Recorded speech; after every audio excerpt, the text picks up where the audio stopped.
o que é que o teto da velocidade da luz, o limite da velocidade da luz e a dificuldade em compreendê-lo tem a ver com o determinismo e o paradigma, e o que é que a realidade virtual, ou a simulação, tem a ver com a solução do problema, ok?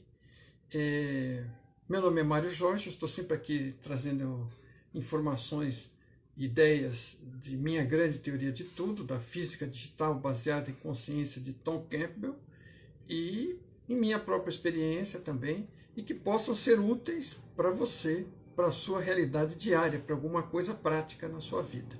Eu costumo também, muitas vezes, comentar e esclarecer um pouco mais sobre as publicações que nós estamos fazendo. E esses três temas estão interligados e eles foram tocados aqui hoje nas publicações que eu fiz. A primeira sobre o fato dos físicos não terem ideia de por que a velocidade da luz é invariável, né? Por que ela representa esse limite máximo e nada percorre mais rápido o espaço do que a própria velocidade da luz. Por que o determinismo acaba influenciando esse tipo de situação e a dificuldade, e causando a dificuldade que os cientistas encontram em explicar estas coisas, e por que a realidade como virtual ela tem o poder de solucionar isso, em especial a realidade virtual baseada em consciência do Tom Campbell, ok? Então essas são as três portagens de hoje e elas estão interligadas. Na verdade, tudo está interligado, não é? Não tem nada que esteja fora da fonte, fora da consciência. Consciência é a fonte de tudo, todo o resto deriva dela, é uma verdade aí fundamental descoberta pelo Tom Campbell ao longo de suas pesquisas e que a gente pode confirmar na prática, na vida real. Ou seja, como é que a gente faz isso? Percebendo que há coisas que a gente altera no nosso pensamento, na nossa mente, por exemplo, na nossa consciência, né? E que ela gera realidade para você de várias formas. Então, isso é uma constante das nossas vidas, né? E vem da direção da consciência, da mente, né?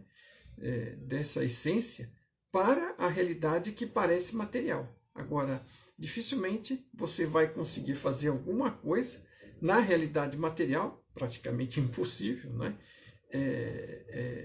Vai fazer algo aparentemente, materialmente, que vá afetar, impactar a consciência, né? E um dos exemplos mais claros é a própria postagem aí a respeito do simulador de voo, né? Um simulador de voo é uma coisa que representa muito bem para que serve uma realidade virtual, né? Ela serve para você fazer um treinamento, fazer um aprendizado. No caso, imagina um piloto de Boeing tentando aprender a dirigir, e se alguém faria isso, né, entregando um avião, um Boeing, apenas com explicações. Você explica como é que as coisas funcionam, e aí o cara tem que sair na pista, né, decolar aquele avião com o resto da tripulação, porque ele vai precisar pelo menos de alguém para orientar um copiloto, né, e sair com aquele equipamento de milhões de dólares e detonar ele na primeira besteira que fizer, no primeiro botão errado que apertar naquele painel gigantesco que tem ali. Não faz sentido, né? É por isso que existe um simulador de voo, né? A pessoa vai treinando, aprende a decolar, aprende a aterrissar, aprende a voar, aprende a enfrentar turbulências, todo tipo de situação possível pela qual pode passar um avião, é programada no simulador, e o simulador gera aquelas oportunidades de aprendizado para o piloto, ok? E ele, depois de se desenvolver e superar e ter habilidade naquele ambiente, é que aí que ele vai começar a eventualmente pilotar um avião real. E não vai ser um Boeing, né? Ele não vai começar por um Boeing, obviamente, mas ele começa pilotando coisas mais simples e depois vai chegar no Boeing, mas quando chegar, ele vai ter experimentado aquilo muitas vezes antes. Então, é uma oportunidade para que um piloto experimente muitas opções de como fazer errado, de como dar tudo errado, e ainda assim sobreviver, aprender, e depois poder aplicar aquilo, né, aquele conhecimento para ele, para o uso dele, para a melhor forma, para o benefício, inclusive, dos passageiros. Né? Então, assim, o motivo principal da existência de uma realidade virtual ou de uma simulação de treinamento, um simulador de voo, é gerar oportunidades de aprendizado para quem está passando por aquela realidade. No caso do piloto, aprender a voar um Boeing, por exemplo. Né? E no caso da realidade virtual da sua vida, você pilota o seu avião, o seu Boeing é você mesmo, é o seu avatar. É o seu corpo dentro do cenário da realidade virtual. E você está pilotando aquilo e está correndo riscos. Vida é correr riscos. Você corre o risco de ser atropelado, de cair um raio, de ficar doente, de tomar decisões ruins. Né? Você vai nascer, você vai crescer, você vai estudar, você vai trabalhar, você vai se relacionar. E com todos os impactos que isso gera para você, em termos de oportunidades e riscos, tudo que isso gera para você são oportunidades e riscos. Oportunidades de aprender alguma coisa, de crescer, de evoluir, e risco de não aproveitar isso, e eventual riscos também aparentemente físicos com o personagem. Né? A vida ela está cheia de situações onde o personagem pode sofrer dano e pode morrer eventualmente. O maior medo das pessoas é a morte, ok? E, obviamente, se você tem essa percepção de ser o piloto e não o avião, e não o veículo, você começa a perceber que o que você é não morre, né? Não sofre danos. Né? E o maior medo do ser humano se vai. E se vai o maior medo, seu, de qualquer um, os outros progressivamente vão também. Em geral, medo é muito causado, por exemplo, por desconhecido, por algo que eu não sei, por algo que eu não conheço, por algo que eu preciso aprender, por algo que eu preciso experimentar. E isso tudo gera medo. E vem do medo original, principal, que é o medo do maior desconhecido, que é o medo da morte, que na verdade não é um desconhecido, porque a morte é apenas uma transição. Então tem muitas oportunidades de aprendizado com essa oportunidade de realidade virtual e com essa compreensão deste modelo My Big Tool de ver a realidade como virtual, né? e que não é apenas uma questão de modelo, mas se interpretarmos como modelo e como metáfora, já vai ser uma ajuda gigantesca para nós. E voltando aos outros dois temas também. Então, os físicos não têm ideia de por que a velocidade da luz deve ser invariável em relação ao movimento de sua fonte. Ou seja, a velocidade da luz é o teto da simulação aqui. E nada vai mais rápido que ela. Ok? E isso é uma incógnita, né? É um mistério. Isso foi calculado pelo Einstein a partir, né, da sua teoria da relatividade, pôde ser calculado com bastante precisão, das ideias dele, dos estudos, das pesquisas.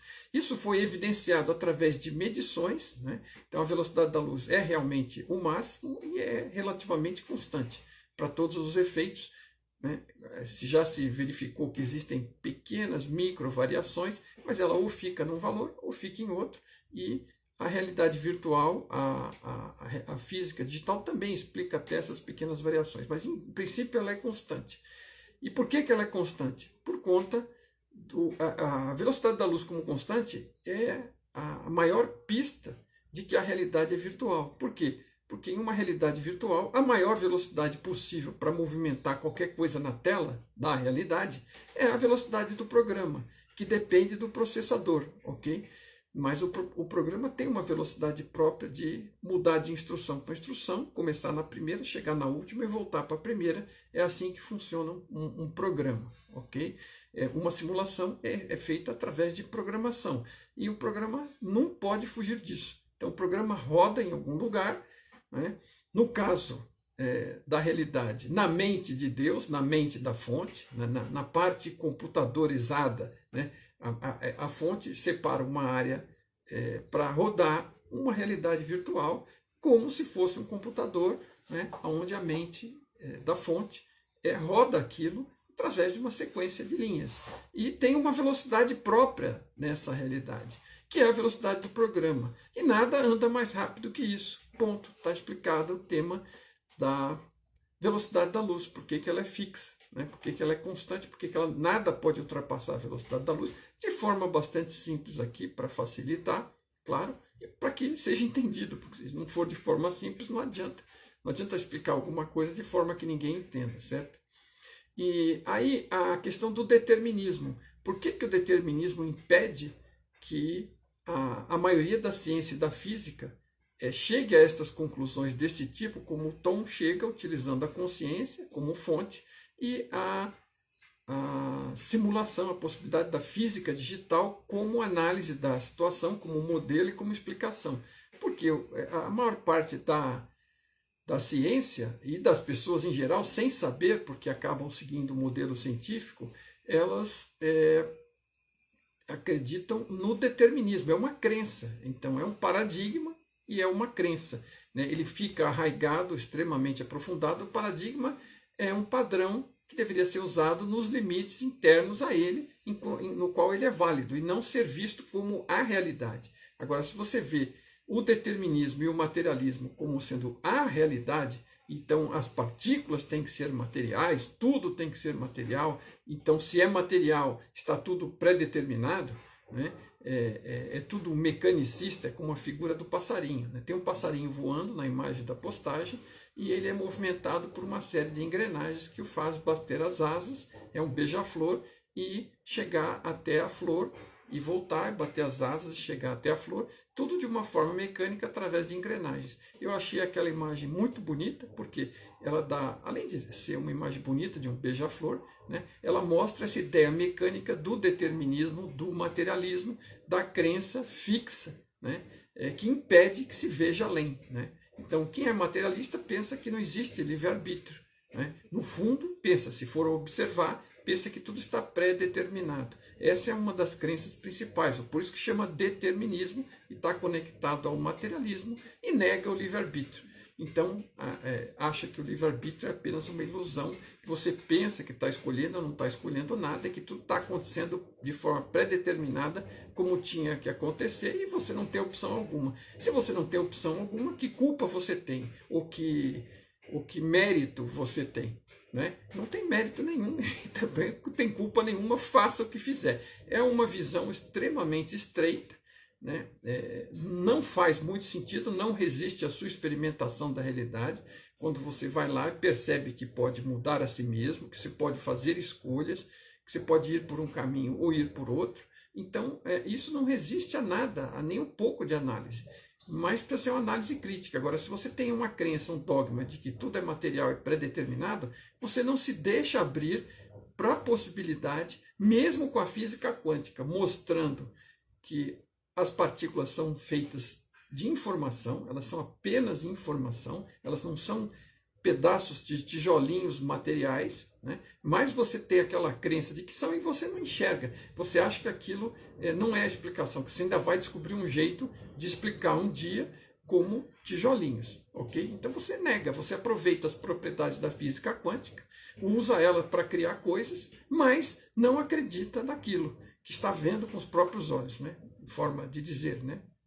Está sendo, todas as evidências mostram que as partículas são nuvens de estatística, nuvens de possibilidades e probabilidades, que elas não são materiais, mas o determinismo impede a visão, né, como se fossem óculos coloridos, que só deixam ver o materialismo e o determinismo. Então esse é o problema da crença. Não existe tal coisa como crença boa. Essa é uma frase do Tom Campbell que eu também repito muitas vezes, porque é perfeita. Não existe tal coisa como uma crença boa. Nenhuma crença é boa. Você pode ter crenças, quando comparadas uma crença com outra crença, e você chegar à conclusão que para você uma é de maior benefício do que a outra. Então, uma é pior, a outra é melhor. Mas boa, nenhuma. Ok? Bom é você saber. Bom é você experimentar e saber. E guardar o que você não sabe para quando puder aprender. Ok? Isso é o que é o bom. Agora, ter crenças é péssimo, sempre. E prejudica a visão. Impede que você veja coisas novas, que você aprenda. Inclusive, impede aos cientistas que têm essa crença de estudar mais a fundo tanto a consciência como a física digital e descobrir que isso é uma solução. Como é que isso se resolve? Com o tempo, os físicos antigos, os cientistas antigos, vão morrendo e novos vão entrando. Os mais novos são mais flexíveis, têm menos barreiras e acabam aceitando as possibilidades de forma mais aberta. Então, como dizia um físico famoso, acho que foi o Max Born, não lembro qual exatamente, que a física, a ciência progride um funeral por vez. Max Planck. A física progride um funeral por vez. Porque aqueles físicos que resistem às novidades, ao aprendizado, porque estão agarrados às suas barreiras, eles vão saindo naturalmente do caminho e vão deixando o espaço para que os mais novos usem mente mais aberta, explorem os limites da realidade de forma mais aberta e façam descobertas boas, novas, que sejam melhores que as anteriores, ok? Não quer dizer que as anteriores eram ruins, elas foram boas pelo tempo que duraram, para aquele campo que elas foram feitas, mas elas foram superadas por descobertas mais novas e mais abrangentes. Então, a descoberta mais nova e mais abrangente é a da consciência gerando a realidade através da física, através da realidade digital, da informação. A realidade é informação. A consciência, a fonte, gera isso através de um sistema de programação e que gera um ambiente imersivo do qual nós, consciências, podemos pilotar avatares e experimentar tudo isso. Então, essa é a conexão que há entre as 3 postagens de hoje. E você vai poder ver muito mais disso também se te interessar participar. Eu vou estar num evento agora no meio de junho, que é com a Eliane Xavier, que é física e budista, com o professor Dr. Francisco de Biasi, é o pai da teoria holoinformacional da consciência, e com o Henrique Souza, do HQI, Homeostase Quântica Informacional, que também pesquisa e pratica e ensina essa prática aí de limpar crenças, de limpar traumas, porque considera que tudo isso é apenas informação na consciência. Então você pode, tanto como você pôs lá, você pode tirar e pode reprogramar. Então, nós 4 estaremos fazendo aí nos dias 16, 17 e 18 de junho, e já está no Simpla nossa página, eu vou deixar links aí aos poucos nas postagens, para que você possa dar uma olhada e ver se interessa para você participar. O objetivo é expandir a consciência, compreender melhor a realidade, compreender o jogo e as regras do jogo em que nós estamos operando aqui nesta realidade, e com isso ser mais feliz e sofrer menos, ok? É exatamente o que a gente tenta fazer picadinho aqui, com postagens e com alguns vídeos, mas a gente vai fazer de uma forma intensiva, com 4 ângulos de visão diferentes, que apontam para a mesma coisa e que podem ajudar você nesse caminho de expansão e de busca da sua felicidade, ok? O evento vai se chamar Consciência e Informação Quântica na Simulação Terra, ok? Tudo a ver com o que eu estava falando realmente. Então é isso aí. Gente, muito obrigado pela atenção. Sei que peguei de surpresa, porque eu não costumo avisar, eu gosto de fazer as lives quando eu estou animado para isso e com intuição para isso. Eu achei interessante porque as postagens de hoje ficaram bem legais. Dei um capricho extra, eu tento melhorar tanto o conteúdo quanto o visual. Tudo eu mesmo que faço aqui na máquina do computador, dentro das minhas possibilidades, dos meus limites, mas eu espero que esteja contribuindo para o seu esclarecimento, seu crescimento, sua evolução pessoal, tá bom? A gente sempre tenta aqui mastigar as coisas, porque eu acredito que tem pessoas que falam as coisas de forma muito complexa, muito difícil.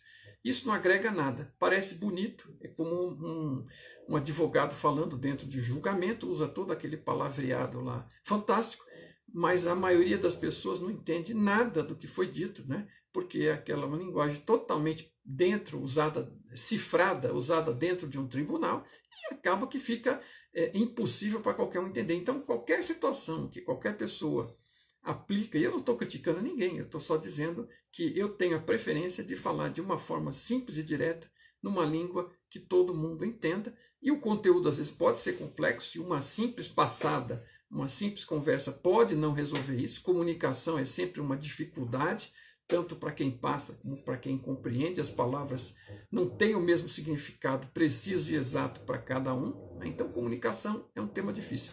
Mas quanto mais a gente facilita, mais a gente simplifica, mais metáforas e mais exemplos a gente usa, que sejam visíveis, visuais até, né? Por isso do capricho nas imagens e nos vídeos.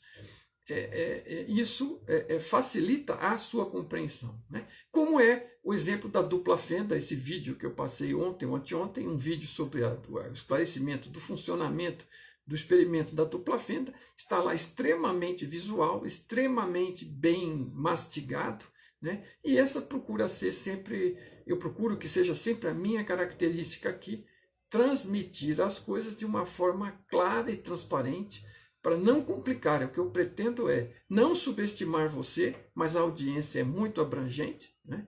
Você pode estar em qualquer grau de compreensão e área do conhecimento humano, mas se eu falar da forma mais simples e mais detalhada, né, isso vai ficar o mais claro possível até onde eu alcanço deixar e facilite talvez a sua vida em tentar compreender isso, que é provavelmente o motivo pelo qual você esteja ouvindo alguma coisa aqui, tá bom? Então, bom dia para vocês, espero que o vídeo tenha sido útil e não tenha ficado muito comprido.